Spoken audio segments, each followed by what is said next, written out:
So we're going to get started with our next panel on the impact of wildfires on health and our daily lives, moderated by Debbie Sivas. Debbie is the Luke Cole Professor of Environmental Law at Stanford Law School, where she directs the Stanford Environmental Law Clinic and the Environmental and Natural Resource Law and Public Policy Program, among many other titles and affiliations. It is great to have you with us today, Debbie. Let me turn things over to you, wherever you are, there you are, to introduce and moderate this next panel. Thank you. Thank you. Our first panelist is Marshall Burke. He's an associate professor of global environmental policy at the Dorr School of Sustainability. He's deputy director of the Center on Food Security and the Environment, and he's a senior fellow at Freeman Spogli Institute, Woods Institute, and as well as SIEPR here. And I think of Marshall as the go-to guy for all wildfire stuff on campus. Big shoes to fill. Well, great to be here. I had asked, when they asked me to do this, can we show any slides? And they said yes, and that's always dangerous to tell a faculty member, because they're going to try to stuff 20 slides in here. I think I have 5, but it's later on in the afternoon, and people like looking at pictures. And wildfires, and specifically wildfire smoke, which is what I want to talk about, is inherently a very geographic and visual problem. So let me show you a few pictures on that. First, and I don't think we've even looked at this yet, this is just the trend in overall wildfire activity in the US. And I'm going to crane my neck a bit so I don't mess up what I'm saying. But on the left here is just the trend in burned area. And you can see you don't have to be a statistics expert to see that that is trended up pretty substantially. On the right is the trend in suppression costs, which were discussed in earlier panels.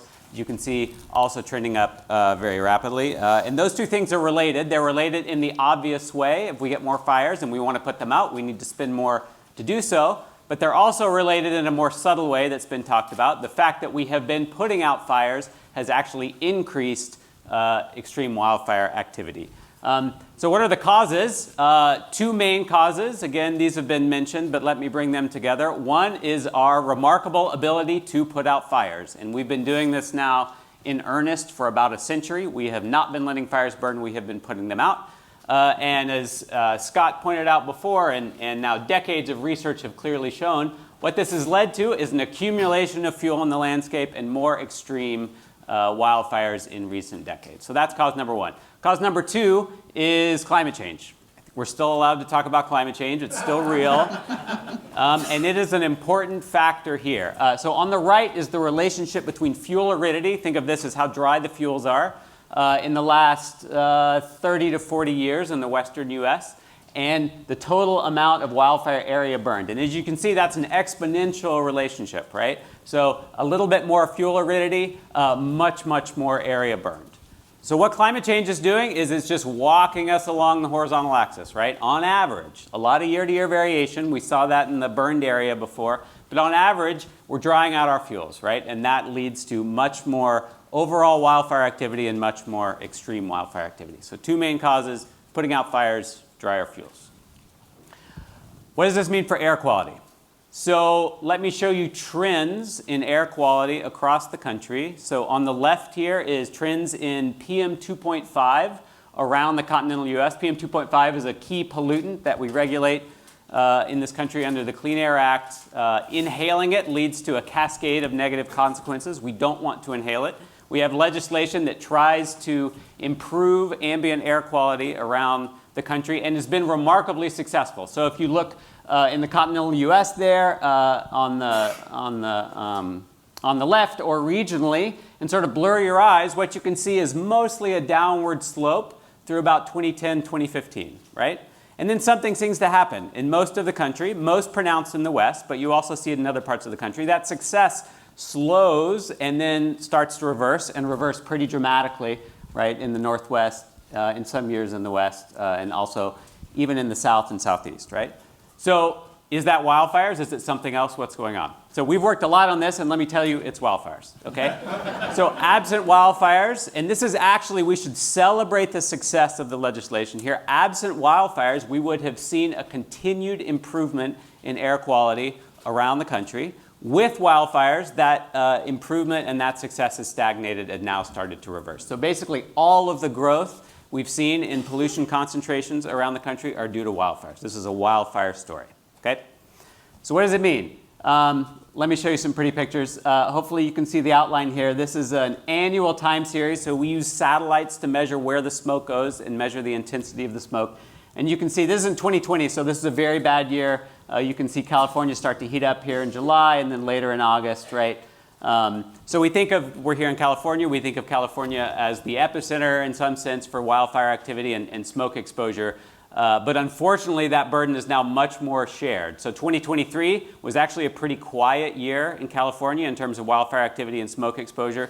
It was a historically bad year across the US as a whole. If you look at population-weighted exposure, 2023 was the worst year we've ever had in the US. And that's because the eastern seaboard got dosed at really high levels by Canadian fires, not by US fires, so it's a transboundary issue, but got dosed for nearly 2 months at really high levels. Public health challenge. Wildfire smoke, unfortunately, inhaling it kills people. We have measured the impact on mortality. So on the left here is the relationship between exposure to wildfire smoke and mortality, excess mortality. Using the sort of variation that I showed you before. So increasing amounts of wildfire smoke exposure increases mortality. And that kills a lot of people in the US. Our estimates now, it kills about 15,000 people annually in the US. And that number could go up by about 50% by mid-century under future climate change, right? This is a conference about the economic damages. If you monetize those damages using what the EPA says a human life is worth, which is $10 million, each individual life is priceless. A statistical life is worth $10 million in the eyes of the Environmental Protection Agency, or it was. If you multiply those two numbers together, you get hundreds of billions of dollars in annual damages. And so this is my last figure, hundreds of billions of dollars in annual monetized damages just through this one channel alone. By our estimate, that is more than all of the other combined monetized damages from climate change in the US. So wildfire, just through its mortality effects, are larger than every other source of damage, at least as currently estimated by the US government. So this is one of the most, if not the most, important climate impact, certainly in California and also for the US as a whole. So let me stop there. Great. Thank you, Marshall. Oops.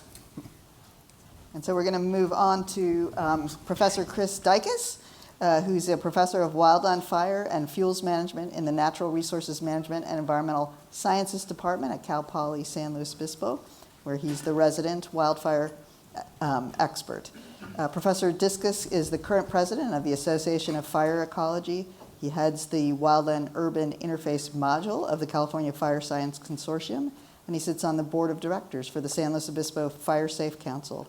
He's a certified senior fire ecologist and a California registered professional forester. And we were talking earlier, and it sounds like Professor Dykes is about to flee California. Hopefully that's not from wildfires.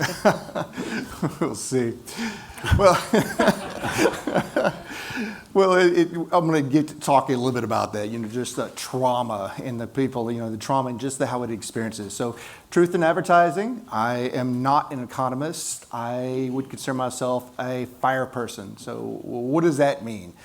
We're a weird group, and we are drawn to wildfire. And I see several guys out here in blue uniforms. I'm guessing about 90% of you about set your home on fire as a child.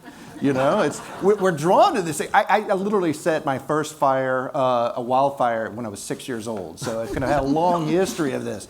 And so, coming up through an undergraduate and graduate student, I was, served on wildland firefighting crews. I served on a hotshot crew for a while. So I did this, and I'm just all about the fire. And to a fire person, what's a good fire year? Oh, we got to go on a lot of fires, right? Sort of thing. So it's sort of this gung-ho approach. And with the Association for Fire Ecology and others, we're promoting more and more and more fire. And so fire, great, we like it. And then something happened that kind of changed me a little bit in terms of my gung-ho perspective. And that was, I was at the scene at the 2007 fire season SoCal, and it's like, wow, that's that's pretty wild, lots of damage, sort of thing. And then I happened to be just a bumbling American that was at the University of Tasmania during Black Saturday fires in Australia that killed 172 people. And I was allowed to, I was part of a group that went in and was assessing damages, interviewing the survivors. And it was one of these life-changing events because, again, it's gung-ho, fire, yay, we love this sort of thing. And then you're digging through the rubble of where, entire families died needlessly. There was no reason for it all. And I remember sort of this moment that was like, wow, this is, I dug through the rubble and I found this statuette of this, it was like a pregnant woman was the statuette.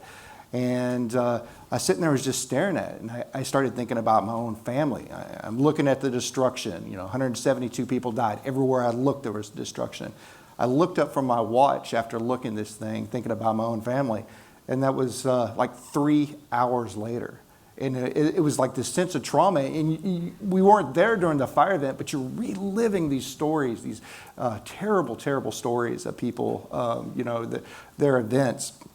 So that really changed me, and kind of set up my career to try to, what can I do personally to help alleviate the death and the suffering and the financial hardships and life-changing events that I went through. And it was intriguing. There was I guess it was 2019, I got asked to go over to Marseille, France, and represent the U.S. at this big wildland urban interface meeting.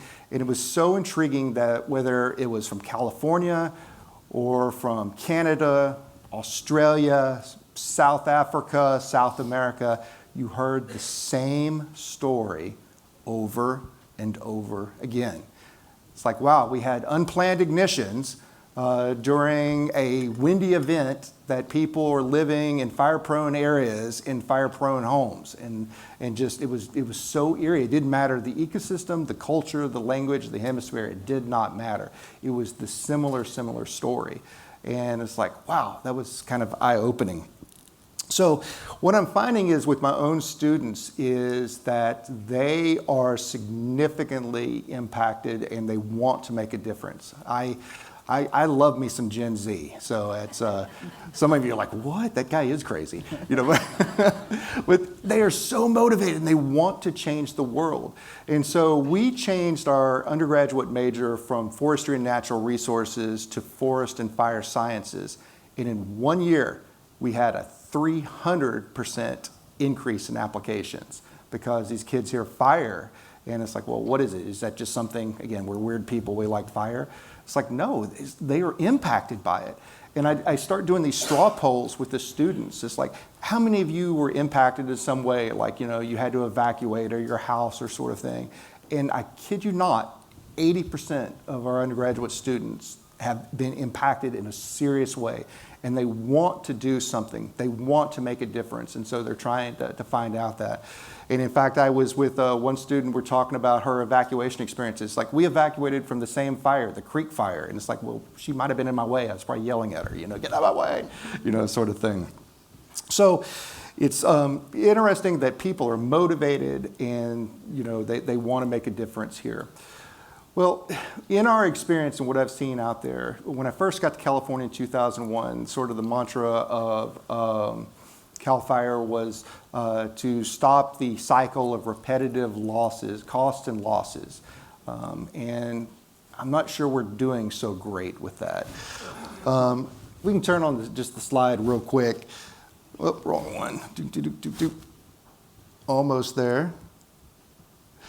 So I will say that for the most part in my experience is that we've increased our wildfire destruction but there's this sort of cognitive dissonance that, yeah, man, we've got a bad fire problem in California, but that ain't me, sort of thing. And so not a lot goes on.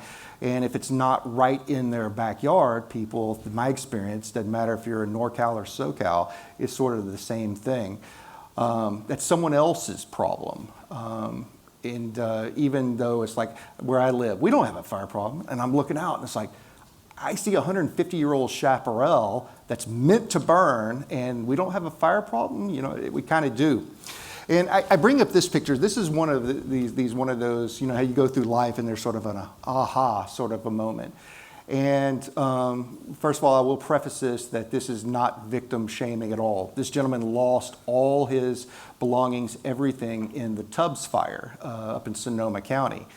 Now, what's interesting to this is you see this magazine, and he is pointing to a fella there in the magazine.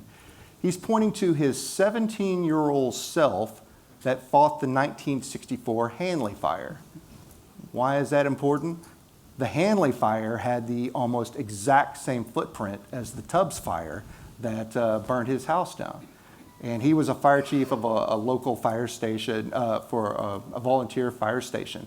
And he thought about the risk and thought, oh, well, you know, it hadn't happened, you know, sort of thing. And again, not victim shaming, but he's reliving this. His whole life has been turned upside down again.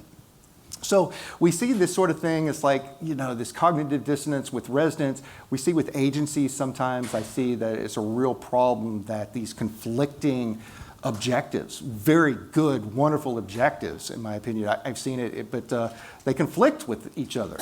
So I'll give you an example, working with a fire district along the Salinas River corridor, and they wanted to do some fire work in the Salinas River corridor because they had, I kid you not, 200 ignitions in 10 years started by unhoused populations that were living in the creek beds. And this is becoming an increasing issue all over the state. Well, they tried to fill a permit. This is like a no-brainer. We wanted to do a fuels treatment, and they've got some significant pushback from an environmental regulatory agency in the state that came out and said, well, if you do this mastication work, you're going to put wood chips in the water course. I'm thinking, you know, I'm out there on this little tour talking with folks, and it's like, well, what about the 200 fires that started here in the last decade? What about the needles, shopping carts, and human feces I'm seeing in terms of water quality? You know, what's worse, wood chips or this sort of thing? So there certainly is conflicts there that happen. And I'll kind of finish up with that, is that there is a sort of a need for these holistic solutions that we can't get siloed in, and it's sometimes difficult to, you know, talk with each other, different disciplines, but there's such a need. And again, our students are motivated. I actually was able to create a wildland fire minor that we're getting kids out on the fire, you know, letting them see, and they're coming up with solutions, tangible solutions to reduce the risk. So whether it's a forest and fire sciences student, they're out there with a political science student who's out there with the city and regional planning student, you know, that's awesome at the undergraduate level. And we also started at Cal Poly, after 10 years of fighting, a Wildland Urban Interface Fire Institute. And it is so cool that you've got weirdos like me that are all about the fire and want to be out there, working with city and regional planners, working with architects, working with engineers, coming up with multidisciplinary solutions, you know, to certain problems all over. So I've probably taken up 10 of my 5 minutes. So Thank you, Chris. Okay, so we're going to do a little Q&A up here, and then we'll open it up to the audience. Since this is an economics forum, let's start with an economics question, maybe mostly to you, Marshall, but Chris, you should weigh in too. So you just showed us the health impacts, which are extreme, and the economic impacts huge. How do we reduce those impacts? What should we be doing? And if some of these fires are inevitable, how do we protect public health over the next decades as we live through this new regime? Great, thanks. Yeah, super important question.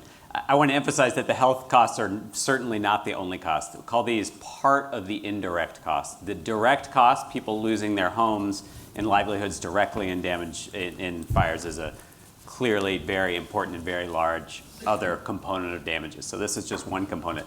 What we also see from the smoke is it goes beyond health impacts.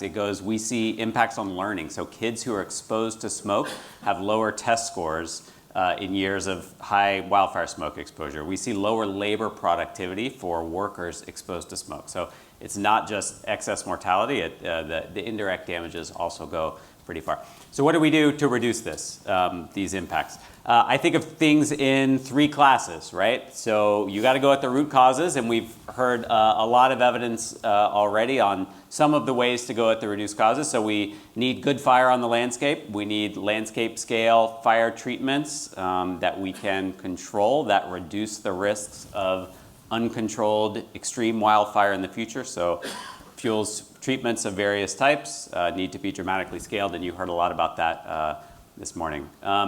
Climate is the other large factor, right? So slowing climate change is going to have large dividends. We probably won't be able to do that in this room, but globally we are still stumbling towards progress in broader climate mitigation, and that will have a benefit. So those are sort of the first class of interventions. The second one is we want to think about how to protect ourselves when we do get these wildfire events or wildfire smoke events, right? And so you heard for the direct damage area, you heard a lot this morning about regulatory approaches, home hardening, things we can do at a local level or an individual level to reduce the likelihood of actually getting fire in our neighborhoods. For smoke, what we've learned is there are some pretty cheap things that work pretty well. So air filtration, portable air filtration actually works pretty darn well.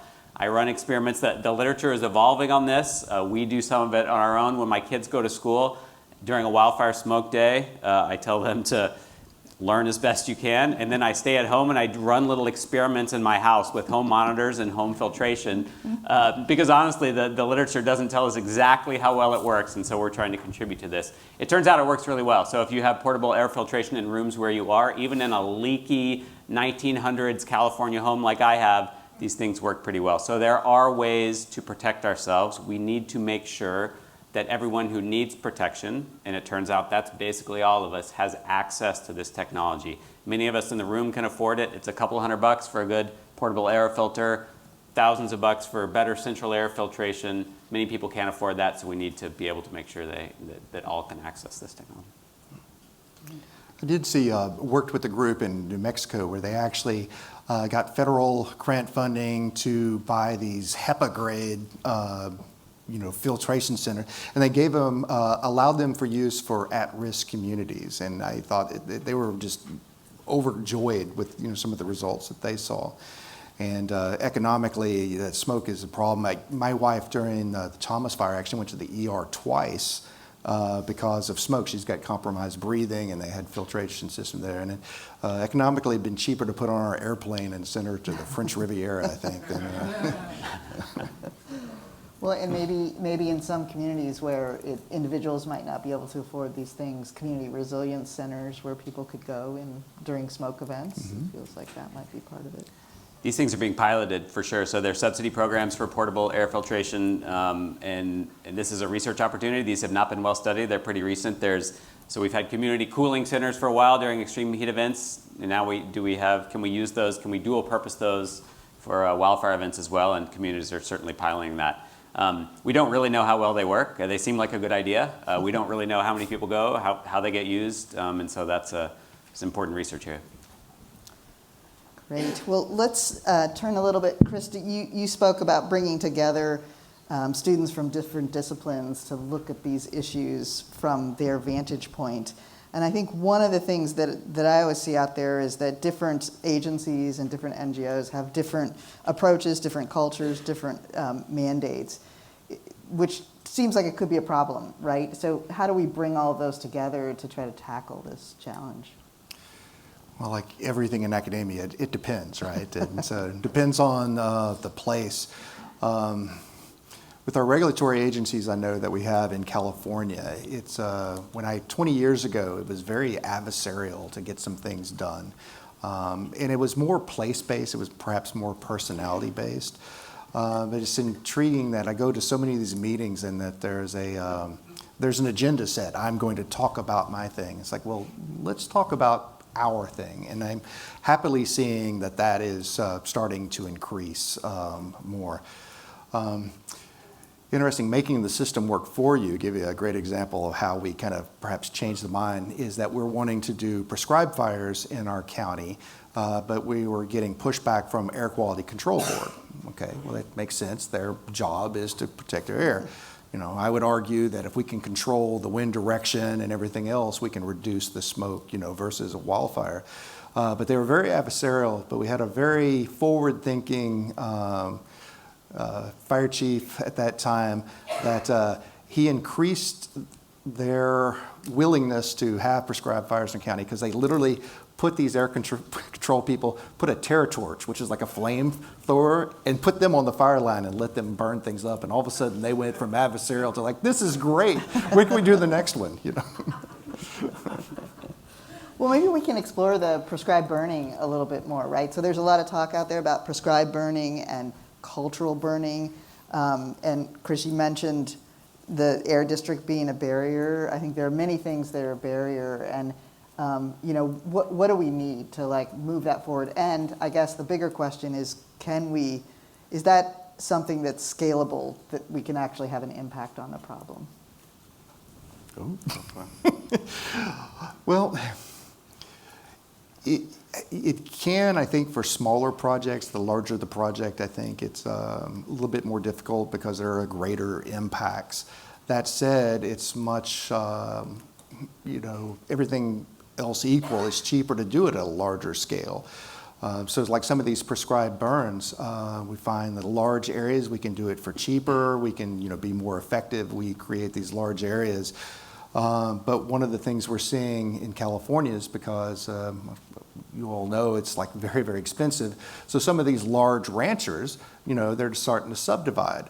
And so you go from, let's just say an even number, 1,000-acre ranch divided into two 500-acre ranches. Well, what happens if the adjacent person says, no, I don't want that, even though operationally it's the perfect place for, to allow this thing to come through. It's like, nope. And then they subdivide, and then they subdivide. And then we've seen certain things where people are, coming perhaps from LA area, they buy some property in rural areas and, fire bad, no, not quite understanding that relationship with the land. Ranchers, talk about cultural burning. They've been culturally burning. Indigenous people have been, culturally burning. But there's this more of a connection with the land and understanding it. And if you have a absentee landowner that's especially from an urban area, it makes it more difficult. Yeah. From an air quality perspective, wildfires are going to be a substantial regulatory challenge. So the way it works right now, wildfire smoke can be considered an exceptional event and not count against your local attainment of the national air quality standards. These standards have recently been tightened, which is a good news on a broad scale, right? That tightening is what has contributed substantially to that overall decline in concentrations of pollutants or improvements in air quality, right? So we should celebrate that.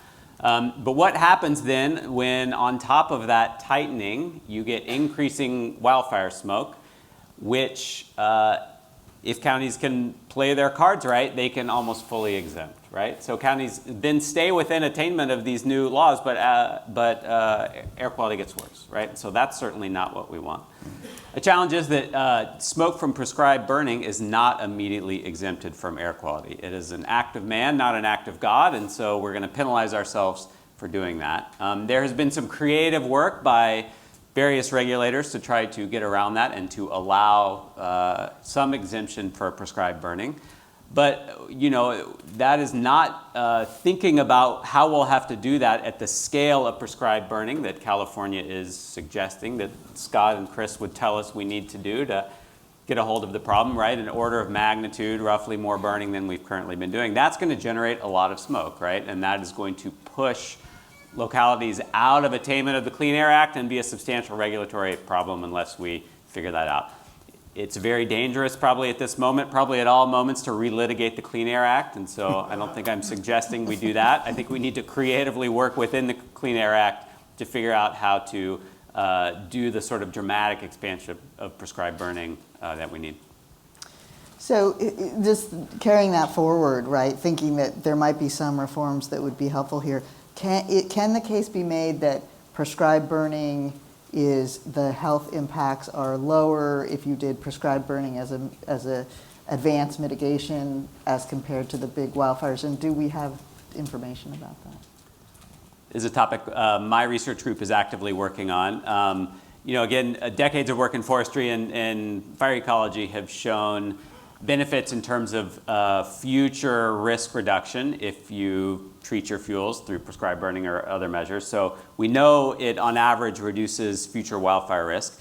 But how much smoke does it reduce, right? So it's a tricky problem. You are paying a cost up front, you burn something, you are generating smoke. So that is a cost you have paid for some uncertain future benefit. That benefit is the multiple of two things. It's how much fire reduction you get if a fire happens, and it's how likely is a wildfire to happen, right? And so those two factors sort of determine how much benefit you get. Our estimates suggest that even though the benefits might be far in the future, if you calculate the discounted benefits that you're going to get, which might be 5 or 10 years out, to the cost that you pay up front, the benefit cost ratio is still 3 to 5. So benefits exceed costs in terms of smoke by 5x. So you might have to wait a few years, and so is there political appetite to have the benefits a few years out? But again, a benefit cost ratio of 3 to 5. So it's in our interest to do this. We'll need to be patient. Great. But I want to leave us some time to open it up to the audience, but maybe just as a final question for both of you. So it's a really challenging problem. What is your prescription for how we should go forward from here? It depends.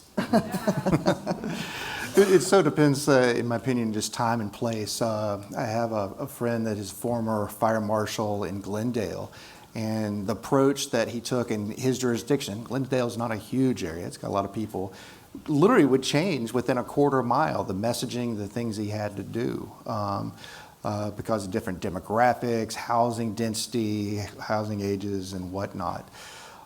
There is a need, obviously, for fuels treatments, but I go to these meetings with fire ecologists and others, and I say, we will never, ever, ever fix this problem with just more engines and helicopters. And you're like, yay, and then I turn around and say, and we will never, ever, never, ever fix this with just more prescribed burns and things. And they're like, well, what? Sort of thing. It's a combination of all of it. It starts in its different scales too. I mean, if our problems are in the wildland-urban interface, there's structures burning down. Let's really focus, I think, on the structures. Do I want to see prescribed fires and mechanical things in the landscape? Absolutely. Do I want to see things like on landscaping, around the home, and absolutely. But also the combination of the home construction, where it's put, all these things are so important. It's so multifaceted and it changes from place to place. I agree with that. It's certainly a complicated problem, but leading with it's complicated is probably not a good messaging technique, I would say. So, it seems we could start, and this meeting is really useful in highlighting just how big the problem is if we don't do anything, right? And we are experiencing that nearly in real time, both in terms of the damage in our communities and the smoke that all of us are exposed to, even if we're far from fires. And that's going to get worse, and we just need to acknowledge that if we don't do anything. And then acknowledging there are so many things that we know how to do to make this problem better. And those things might take time to pay off, but they will pay off in our own lifetimes in finite time. And so there are things we can do and things we can do today to make progress on this issue. And the amount of interest and excitement in that topic and the amount this has changed just in the last few years, I think is really encouraging. And I feel like we need a social scientist up here to tell us how to do that work with the public to make absolutely. this happen. Yeah. All right, we're going to open it up to questions, and I'll just kind of move around the room. So over here, yeah. Thanks for the great charts, Professor. I appreciate that. Okay, you showed charts with smoke and smoke factors and the big bar charts, and here we are, here where we've been. And I'm not a I'm just a dumb citizen who lives in the neighborhood. And it seems to me that when you talk about the particulate matter and components of a fire from a controlled burn, and what you get from houses and cars burning had to be radically different and 10 times more dangerous than anything from a local grass fire or tree burning. So have you measured how different that smoke is versus the other, which to me seems like off the charts toxic compared to a burn that's a mile from my house that I might be getting some small amount of downwind effect from. Can you address the makeup of that smoke? Has got to be radically different and really an important aspect of this conversation. Great question. Yeah, you're absolutely right. So we've worked on this a bit. We measured the smoke actually pretty distant from wildfires and see that fires that had urban incursion burned up houses or cars. You see all sorts of things in that smoke. You see large enhancements of carcinogenic heavy metals. So we see lead, for instance, as you would expect if you're burning batteries, right? You see lead in the smoke, hundreds of miles from where the fire is occurring. I'm part of a group following up after the LA wildfires that's doing a lot of primary sampling and going into homes that burned and homes that didn't burn, inside the fire perimeter and outside the fire perimeter, trying to do toxicological sampling of all sorts of things to understand. Yeah, and I think the news is not good, and I think your intuition is exactly right. When we get the fires like we did in LA or Camp Fire or Tubbs, the smoke is just that much worse because of the nasty things we've incinerated. But that is not to say that the smoke that burn in pristine environments is good either. And there is work suggesting that you get nasty carcinogenic stuff there too. In the serpentine soils in coastal California, you get chromium that turns into this nasty hexavalent form that is carcinogenic. So it is true that when wildfires go into cities, the smoke gets worse. It is also true that pristine smoke is very bad. I will say just it's intriguing. Recently, they've listed actually just a wildfire, a wildland firefighter just being there. They're adept from cancer just from the smoke, the wood smoke. And the stuff, residuals. We're finding that we've got some researchers at Cal Poly, they're looking at just leaving the smoky materials in their cab of their engine is emitting this toxic witch's brew to folks.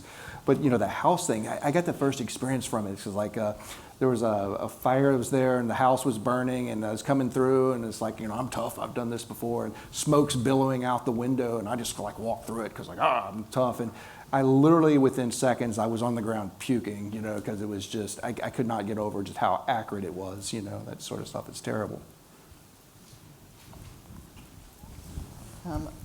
Over there? Yeah. I'm curious how California stacks up with the best practices in other states and other countries. In terms of? All the different aspects of prevention, mitigation, suppression, etc. Marshall? I think on the mitigation side, we saw some really nice examples. So Scott showed the example from Western Australia, which is this big success case. I think, as Scott pointed out, we're nowhere near that at all on the mitigation side. So I think we have a lot to learn and catch up on that side. We have folks in the state who have been doing cultural burning for millennia, and we have a lot to learn from them. So that is a use case where fire has been used effectively in the landscape within our state for a long time. That fire is getting back on the landscape as we realize that is actually good and we need to support that. And so I think we have a lot to learn from our own neighbors in the state. CAL FIRE is incredibly good at their job. I would say they're one of, if not the best, fire putter-outer operations, right, in the world, and that's amazing. You want that, right? You want to be able to call them and get your, absolutely. And so I think that should be celebrated as well. We've gotten really good at putting out fires because we've had a lot of them. I'd agree with that. I'm obviously biased, but I would say the fire operations side, there's nowhere in the world that compares, frankly, with the ability. And now my Australian Canadian friends will probably be emailing me and whatnot, but it's really amazing. I will say, as far as I'm aware, we're the only state in the entire country that has a building code, Chapter 7A, related specifically to wildfire. Does it work? Yes. It mostly works when you've got other homes that are right next to it. And some of the work like Eric Knapp was doing up at Paradise is like, yeah, it works, but it's just that amount of heat that's kind of coming off, it eventually is going to overcome. It's designed for a wildfire, not a urban fire sort of thing.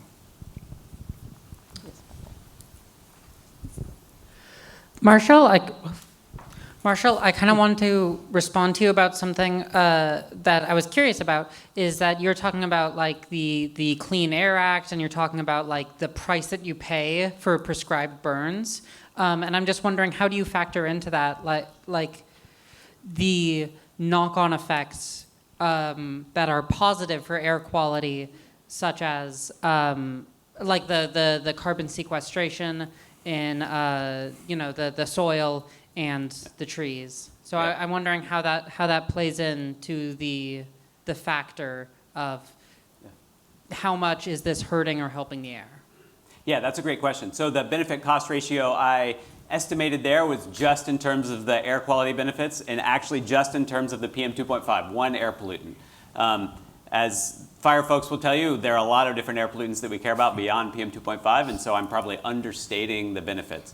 There's also certainly carbon benefits too, right? So if we reduce the likelihood of really extreme wildfires, you can look in California, you can look at the recent Canadian experience of just these years and with really large extreme wildfires. We emit a ton of carbon in those years. Like a lot of a state or national level carbon budget can come just from extreme wildfire years. So if we reduce that likelihood, we reduce the amount of carbon released, and that also has a huge social benefit. Others in the room are more expert on the ecological benefits. I'm an economist, don't know anything about that. But the economic benefits to humans on the carbon side are also substantial. That's a great point. Over here. There you go. Thanks. You've described a lot of issues with air. I'm curious about water.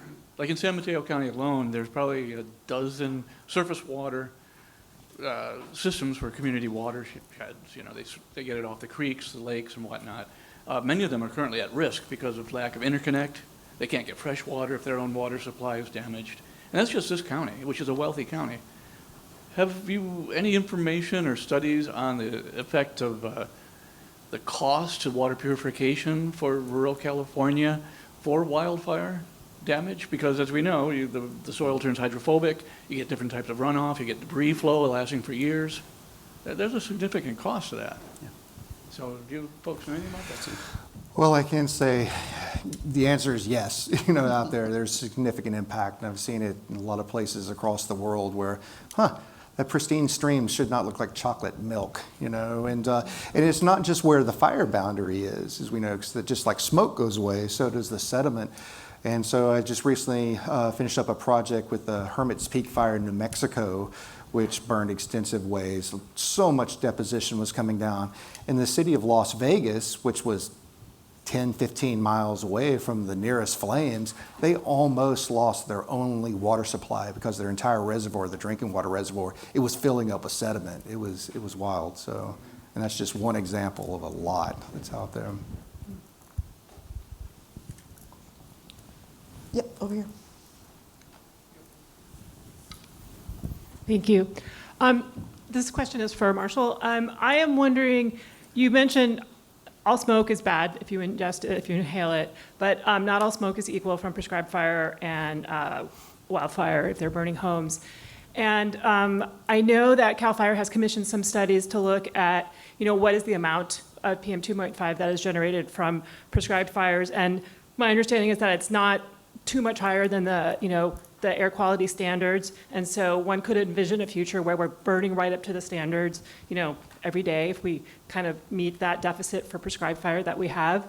I'm wondering if there's a way for the state to kind of mitigate this with something beyond just an AQI. I'm sure this has been discussed a lot, but if you know where this could be going with the state in terms of having a contaminant index on top of the AQI, like a toxicity index, and if the LA fires and the work that you're doing there could help inform that and where that's going, if anywhere. Oh, great set of questions. Let me try to answer a couple of them. So we are very careful with how we do prescribed burning right now. So if you want to do a burn, you've had a permit in for a long time, you're waiting for a burn window in which both CAL FIRE and the local air regulator has to say, okay, today's a go. And they are looking at winds, and so where's the smoke going to go? And so they are very careful to make sure that any fire that happens is not going to upset sort of broader air quality regulatory goals. I think that system is going to have to change if we're going to do this at scale. We're going to have to relax the constraints on being able to do this. You talk to burn bosses, and you guys, I'm sure, have had a lot of experience with this. It's so hard for them. You know, their whole thing is ready to go, and then, you know, they got sandwiches in the car for the next day, and then the regulator says, nope, not tomorrow. And so what it means is we miss a lot of burn days that we probably should have taken, right? That is certainly not the only constraint, but you talk to folks who do this a lot, and again, interested in my colleagues' thought here, that it is a substantial constraint. So we're going to need to figure that out. Should we have more refined AQI to think about the toxicity of source-specific smoke? I think that's an interesting scientific question. I don't think science right now gives us a crisp answer on how to do that. I think to a first order, the more smoke you get is bad, and certain types of smoke is differentially bad, but I don't think right now anyway we have the tools to effectively be more fine-grained than that in sort of a comprehensive way. Maybe we should. Good question. Okay. I got you here. Is it on? Oh, okay. So it occurs to me that if you didn't have quite as many restrictions on when you could burn, you would also be able to alert people in advance that there would be a prescribed burn, and therefore they would be less subject to the health impacts of that burn and that smoke exposure than they would be to a wildfire. I mean, I live in San Francisco, and I had to spend weeks inside in 2017 and 2018 for fires that were hundreds of miles away, and learning now, you know, how toxic that smoke was, et cetera. I'd have way preferred, you know, the opportunity to take off for a weekend and, you know, not be around something that even might go that direction. So, Yeah, great idea. I would say that the practicing community, we're very, very good at what they do to keep the, you know, within the lines, but not the greatest communicators of all time, you know. And a lot of times, will we put a sign out on the road that said prescribed fire and, you know, progress? And it's like, yeah. well, I mean, it's that, you know, if you had a wildfire and you had to evacuate a community, they'd be doing it in minutes and getting the heck out as quickly as they could. But, you know, if you had some idea that, you know, during this 2-week window or something, there might be a prescribed burn, you might want to plan for visiting somebody else, or, you know, that would be preferable to a rapid, Yep. you know, seat-of-your-pants terrifying evacuation, I think. And, you know, if we're all in this together, I don't know. 100% Just agree. throwing that out Here's there. how you protect yourself. We're Yeah. doing burns all week on the peninsula. You might see smoke in the air. Don't call 911. Here's how to protect yourself. Here are the days when it's going to be heaviest. Distribute masks, distribute portable air purifier, whatever it takes. But I don't know, it just seems a lot better than like leaving yourself to luck. So I don't know. Completely agree. Off I my think we're going to need soapbox. systems like that, especially as we try to scale this to 1 million acres a year in California. No question. Yeah, Did you want to go next door? yeah, just right next door. 'cause- Sorry about that. Here you go. There's a bill in Congress that was recently introduced that would exempt fuel treatments from NEPA, I believe, the National Environmental Policy Act. I'm curious to hear what you think of that bill and whether you think it should be expanded to include laws other than NEPA and or mirrored at the state level with the California Environmental Quality Act. I think that'd be a bad idea, complete wholesale. I mean, having been in the fire world, it's like, you know, they got a job and they, you know, we just like all of us been talking about, is a siloed out and just to get the job done. And sometimes there's not a thought or an expertise behind some of the, you know, the ecological and safety and other impacts that are, you know, going to go on. Now, can we find some way that we're streamline it, where some common sense things would go through, where you're not spending years in planning for a 1-week window to do something? Might help, but I don't think that wholesale throwing it out, I just don't think that that's wise. But can we make it less egregious to get work done? Be helpful. Yeah, and I would just add that, you know, NEPA was recently amended to actually streamline the process. So something along those lines where it takes less time and the documents are shorter, but is maybe an alternative to just throwing it out. One more. Marshall, this is just a quickie. So I've got folks that have got to work outside during bad air quality days. What do you advise them? So like for rangers and for maintenance folks and EMS that have to be outside, what is your advice? Great question. If you got rangers out doing, heavy cardiovascular stuff, so N95s work, but they're hard to, as we know, hard to wear if you're moving around a lot. And so the short answer for that specific setting is I don't know. For a lot of us who are not moving around as much, masks, good fitting masks, we know how to use them now. We likely have them in our closet somewhere. They work pretty well. And so, this to me again is a setting in which there are things we can do and things we know how to do now, unfortunately with COVID pretty well, that can be self-protective. For your specific community, I think it gets challenging because you have people out moving around. But for your office folks or, people sitting at a ranger stand, somewhere, then tell them, have them wear a mask. I can tell you, even on a fire, I was on a fire during the COVID thing, and it is like really smoky. And so I put on an N95. It was a valve sort of thing, and all of a sudden it's like, holy moly, I can breathe, If people are like, what are you doing, sort of thing, again, we're tough. And it's like, well, I can breathe. I'm going to put on my goggles and put on my mask. And yeah. Maybe sub out the bandana. Yeah. Right, well, I think we're out of time there, so join me in thanking Chris and Marshall.